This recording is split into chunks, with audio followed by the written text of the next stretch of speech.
right now on SAU Weekly. Safety first. After a string of vehicle break-ins on campus, what you need to know to protect your vehicle. They get up and fly away! And setting the stage. Every show is a little bit different, and we're hoping with Pirates of Penzance to be a little bit different for this one too. How you can audition for SAU Theater's spring musical, Pirates of Penzance. And in sports, back-to-back national titles for SAU Dance and Cheer has a nice ring to it. I just find it very special that we could celebrate one last time together as a team. We show off their new hardware. Your latest news and sports from St. Ambrose University starts right now.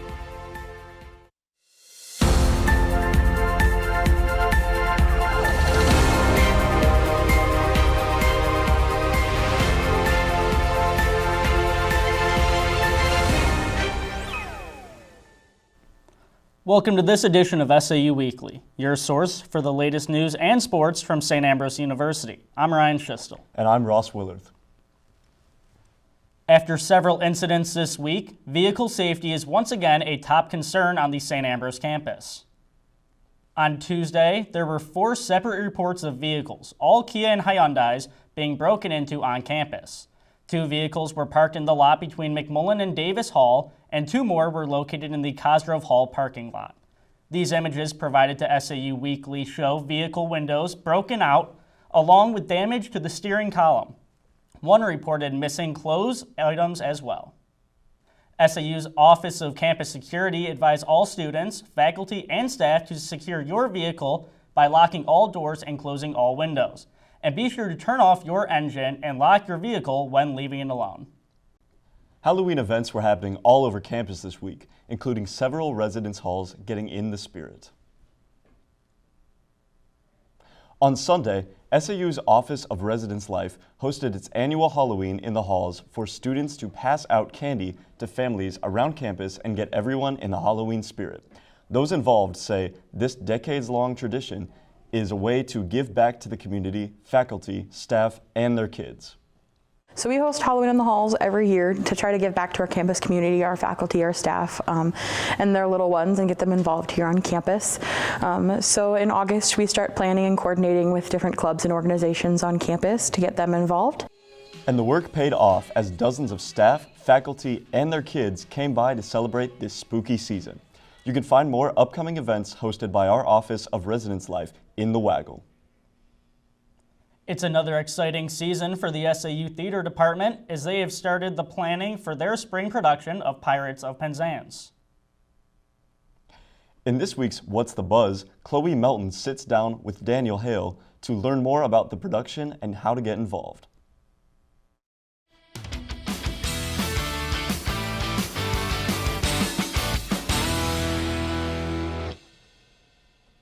Thanks, guys. I'm joined now by theater professor Daniel Hale to talk about the spring production of Pirates of Penzance here at SAU. Thanks for being here, Daniel. It's my pleasure. So first, tell us about the show and what do you like about it? Oh goodness, so the show was written back in 1879 by Gilbert and Sullivan, but it's about pirates going on an adventure. It's about duty. It got a lot of fun music in it. It's a comedy. And so there's some swashbuckling and some famous songs, and if you know the Major General, I am the very model of a modern Major General. Things like that are from Pirates of Penzance. So I think audiences will recognize elements from it, even if they don't know the show. I think they'll know the show. Awesome. And then our next question is, a spring musical may seem like a long time from now, but kind of take me through the planning and designing that goes into it. Sure. So every one of our productions goes through a lengthy pre-production time in which we're designing the scenery and the costumes and the lights. The music director, Nathan Wint, is working with us on this one, and he'll be teaching the music to all of the actors. And then we have choreography. And so for this show, we thought we'd give ourselves a little bit more time, and we're actually having auditions this semester so that we can work it into everybody's schedule and have more time to work on things next semester. Nice. And then our third question kind of is how you continue to settle into the studio theater space. What do you enjoy about performing in that space? The studio theater is changing every year. Just this summer, we got some soundproofing done on the ceiling through a grant. And so we took everything out and we got that soundproofed, and then we put everything back in. But this is our second official year working with different walls and new seats and more space. And it's been a fun adventure. Every show is a little bit different, and we're hoping with Pirates of Penzance to be a little bit different for this one too, and maybe move the seats around a little bit. We're still in talks about what it's going to look like. Yeah, that sounds really awesome. And then auditions are coming up next week. When are they, and how can students get involved? Yes, so we need lots of talent to audition, and not just students, faculty, staff, and community members are allowed to audition as well, because it's a pretty big cast, and we have a variety of ages as well. I mentioned the modern Major General earlier, and this is an older gentleman who is singing to all of his many daughters. So we are going to need a range of ages to audition, and a range of community members, faculty members, and students.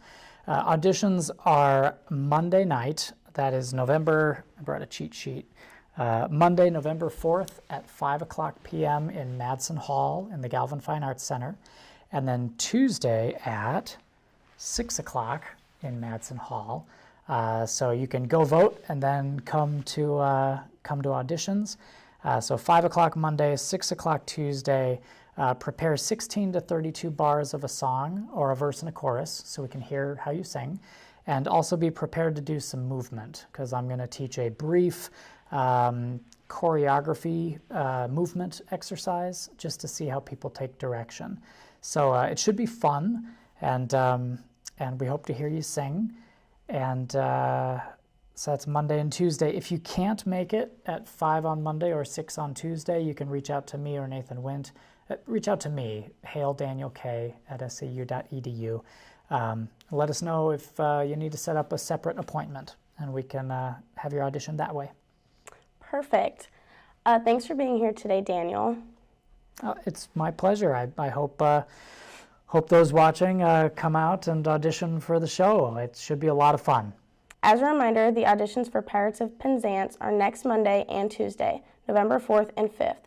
For What's the Buzz, I'm Chloe Melton. Coming up next in sports, highlights from women's soccer's bout against Viterbo. And more hardware for the SAU cheer and dance teams. We take you to the ring presentation ceremony. Join SAU Weekly's Emmett O'Brien as he takes you inside SAU athletics. Stay tuned. Tune in to KALA and hear something different. Programming that celebrates the diversity of our listeners. We're advocates for the arts, showcasing your favorite music from around the world. We're storytellers, producing award-winning news and educational podcasts. We're dedicated sports fans, bringing you the latest Fighting Bee action from St. Ambrose University. We're a learning lab, mentoring the next generation of broadcasters and content creators. A part of your community for 5 decades. We're KALA Radio, 88.5 FM and 106.1 FM. Turn it on and turn it up.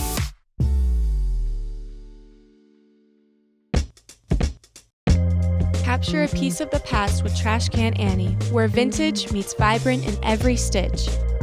Browse our carefully curated collection of clothing and accessories ranging from the late 1800s to current styles. Dress to impress with Laura's unique style and wardrobe consultations. Find a style and make it yours with Trash Can Annie, your destination for timeless fashion.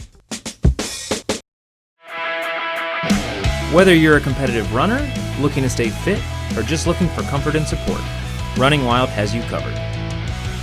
Locally owned for more than 3 decades, Running Wild is the Quad City's trusted source for athletic wear and accessories. No matter your experience level, we'll help you find the right fit with all the top brands for running and walking and the latest in running apparel. Open 7 days a week, just up Brady Street. Don't walk, run to Running Wild, your run specialty store.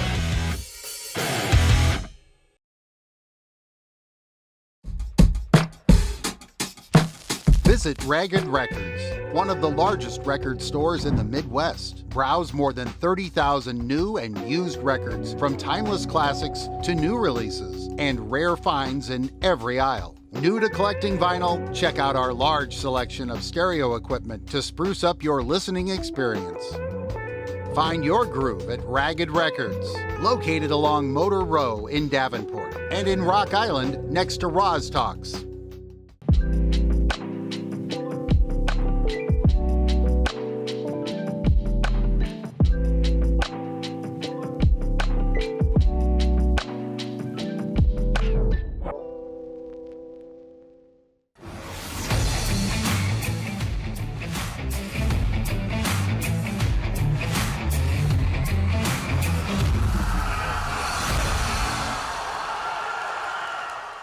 The St. Ambrose women's soccer team came into a week riding a wave of momentum, winners of 6 straight games. The Bees look to continue the winning streak at home. Hosting the Viterbo on Wednesday night, it was a slow start for the Bees. Abigail Goff finds some space, gets the shot off, but the Viterbo goalie is there with the stop. Later in the first, another chance, but Mia Hefner's header goes off the post. The score remains tied at 0. Bees would finally break through in the 40th off the restart. It's Caitlin Brunson with one of her goals to grab the lead, and that's all they would need. As the Bees would go on to win 2-0, the Bees host Governor State this Saturday at 2:30.